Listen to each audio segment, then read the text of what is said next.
Nanda. Nanda. Kananda silakan Kananda semangat. Sebentar, Bang Nanda, ini privasi nggak? Enggak terlalu. Jadi boleh direkam? Iya. Oke, baik. Karena di kita SOP-nya kalau privasi, kita nggak akan sorot. Jadi kameranya ke arah saya tuh. Enggak apa-apa, start biar viral. Oh, oke. Oke. Kenapa nangis Anda? Terharu ya? Mau nanya sama Pak Ustadz terharu. Ya makanya karena saya lihat matanya udah merah, kita make sure dulu nih kira-kira Iya, privasi apa enggak, malah pengen viral. Ya udahlah. Ya udah terusin Nanda. Silakan Nanda. Sedikit bercerita Pak. Pak Ustadz. Pak Ustadz ya, Pak Ustadz. Bapakmu Saya itu 3 bersaudara dan saya anak ketiga. Kok nangis lagi sih? Orang tua saya lengkap dan saya memiliki kakak perempuan dan kakak laki-laki. Tapi bisa dibilang kedua kakak saya itu masih gagal sebagai kakak dan juga sebagai keluarga untuk kami. Karena masih banyak banget tanggungan khususnya kepada orang tua dan khususnya ke saya sendiri. Bahkan kakak perempuan saya ada 4 anak dan itu semuanya ditanggung sama saya dan juga kedua orang tua saya. Kakak perempuan saya itu sudah tidak tahu di mana dan tidak ada kabar terusnya kepada saya walaupun saya tahu di mana keberadaannya. Untuk suaminya juga saya sampai sekarang saya jarang kontekan langsung sama suaminya. Untuk kakak laki-laki saya tinggal bersama saya. Dia umurnya lebih dari 20 tahun tapi sampai sekarang dia belum bekerja. Di sini saya sampai ingat ibu tuh selalu bilang kayak kamu adalah satu-satunya harapan dari keluarga gitu. Dan saya sebagai mahasiswa dan umur saya belum sampai mencapai 20 tahun, saya dari kecil sudah berusaha untuk melakukan hal yang selalu terbaik untuk kedua orang tua saya. Kayak beberapa hal itu selalu mendapatkan keberhasilan, bahkan itu bisa dibilang mudah. Tapi Ustadz, saya dengan umur yang menurut saya masih belum dewasa, saya masih banyak sekali hal-hal yang harus saya pelajari, saya tekuni, dan saya harus menyesuaikan diri dengan kehidupan di dunia ini. Dan saya bingung Ustadz, langkah apa yang harus saya lakukan ke depannya, karena banyak banget tanggungan batin dan juga tanggungan, bahkan saya mencari beberapa tambahan pekerjaan untuk membantu saya sendiri untuk berkuliah. Saya ikut beasiswa dan segala macam supaya bisa membantu meringankan kedua orang tua saya yang saat ini sudah berumur dan juga sudah pensiunan.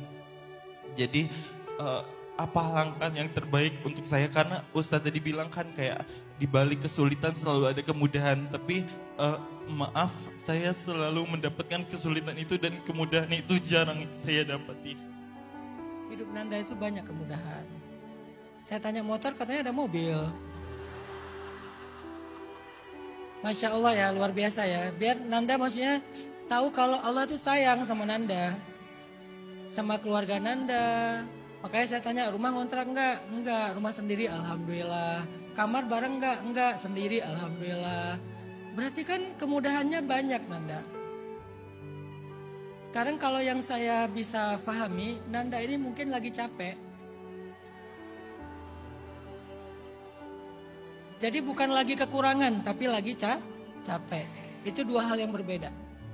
Kekurangan sama capek 2 hal yang berbeda. Orang bisa capek walaupun berlebihan. Orang bisa capek walaupun berlimpah, bisa capek. Dan capek itu bukan aib Nanda.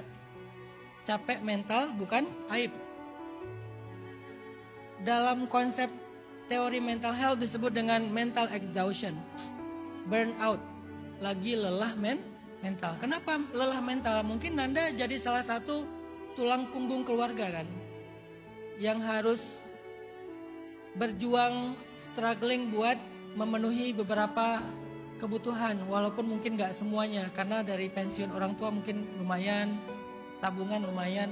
Tapi Nanda ngerasa kayak jadi andalan keluarga, andalan ayah, andalan ibu, andalan kakak, andalan 3 orang lah di rumah gitu.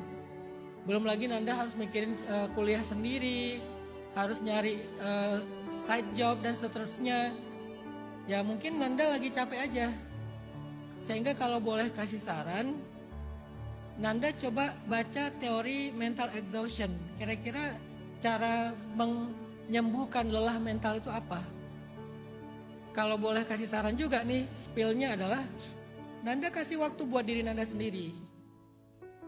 Jangan cuma mikirin tentang hak orang lain, tapi pikirkan juga hak diri sendiri. Self reward, self love, healing, me time. Penting itu. Kenapa penting? Karena kalau kitanya capek, kita nggak sanggup ngangkut beban yang ringan juga. Karena kita lagi capek atau lagi sakit. Kita tuh harus bugar, kita tuh harus sehat biar kita bisa tetap mengangkut beban-beban yang berat. Berarti kita punya hak memikirkan diri sendiri supaya sehat. Jadi Nanda tuh harus mikirin apa self reward buat diri Nanda yang bisa bikin Nanda itu lebih cepat recovery. Selama itu bukan maksiat ya. Self reward itu bisa bentuknya hal yang produktif, bisa juga hal yang konsumtif, nggak apa-apa. Misalnya makan enak kayak ngopi, favoritnya di mana? Saya pribadi punya tempat ngopi favorit saya. Sampai saya kalau datang ke situ tuh semua orangnya senyum-senyum aja. Saking seringnya saya duduk di situ. Tapi itu self reward saya. Saya udah coba sih bikin kopi sendiri nggak enak. Akhirnya udahlah terpaksa saya datang ke sebuah tempat favorit saya ngopi di situ sama makan roti gandum favorit saya di situ ada enak. Ya udah saya ngopi aja di situ sendiri duduk. Ada beberapa tempat. Kalau saya misalnya lagi dari Jakarta ke Bandung, di Jakarta itu ada tempat Wush, stasiun Wush kereta cepat. Di situ saya punya tempat kopi favorit, duduk di situ. Itu self reward Nanda. Jadi kalau habis capek kerja, habis capek dakwah, habis capek urusan apa gitu ya, saya akan recovery diri saya dengan self reward. Banyak bentuknya. Salah satu di antara healing saya adalah nyetir. Karena saya tadi senangnya otomotif ya. Hobi saya nyetir. Saya kalau lagi dimarahin istri, ngambil kunci mobil, keluar, muterin tol, mungkin musiknya Tokyo Drift gitu tuh, nah. Udah balik lagi, udah selesai healing, akhirnya recovery. Ini kalau versi entertain. Kalau versi spiritual, healingnya dengan sholat sunnah, zikir, baca Quran, tafakur. Coba Nanda mulai set up kebutuhan-kebutuhan untuk recovery mental Nanda. Saya pribadi yang saya cerita tadi, kenapa saya suka berkuda, kenapa saya suka memanah, kenapa saya suka nembak, kenapa saya suka deep dive, kenapa saya suka cliff dive, kenapa saya suka surfing. Semua itu adalah bagian dari hak pribadi saya. Ada yang dilakukan mingguan, ada yang dilakukan bulanan, ada yang dilakukan beberapa bulan sekali, tergantung kemungkinan waktu, tapi ada gitu. Endorfin, serotonin, dopamin, oksitosin gitu kan. Hormon-hormon kebahagiaan, berikan hak itu. Sehingga Nanda kuat dan punya kemampuan mengangkat beban. Jadi saya pikir Nanda bukan kekurangan kemudahan, tapi sedikit kelelahan.